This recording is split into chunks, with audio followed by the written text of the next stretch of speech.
नमस्कार, स्वागत आहे तुमचं माझ्या मिनी ब्लॉगमध्ये. मोबाईलमध्ये स्क्रोल करत होते, तर काही जुने पेंडिंग व्हिडिओ मला दिसले, जे मला तुमच्यासोबत शेअर करायचे होते. तर हा व्हिडिओ जो आहे, तो आहे बंगलोर ट्रिपचा. मुलाच्या एस-एस-बीच्या इंटरव्ह्यूच्या निमित्ताने आम्ही बंगलोरला गेलो होतो. तर पहिल्या दिवशी पोहोचल्यानंतर तिथलं फूड एन्जॉय केलं आणि कब्बन पार्कला गेलो. त्यानंतर तिथे असलेली फेमस बंगलोर विधानसभा बघितली. दुसऱ्या दिवशी सकाळी 4:45 लाच मुलाला एस-एस-बीच्या सेंटरवरती सोडायचं होतं.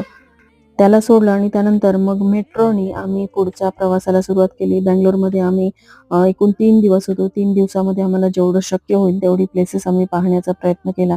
तर दुसऱ्या दिवशी आम्ही गेलो होतो लालबाग बोटॅनिकल गार्डनला. खूप सुंदर असं प्लेस आहे. बंगलोरच खरोखर खूप सुंदर आहे. इतकं निसर्गरम्य आहे, की इथे जी झाडं आहेत ती खूप वर्ष जुनी आहेत. खूप लहान असताना बंगलोरचं हे गार्डन मी पाहिलेलं होतं, तेव्हाची आठवण तर होतीच. आणि त्यानंतर तिसऱ्या दिवशी आम्ही भव्य दिव्य असं बंगलोर पॅलेस देखील पाहिलं.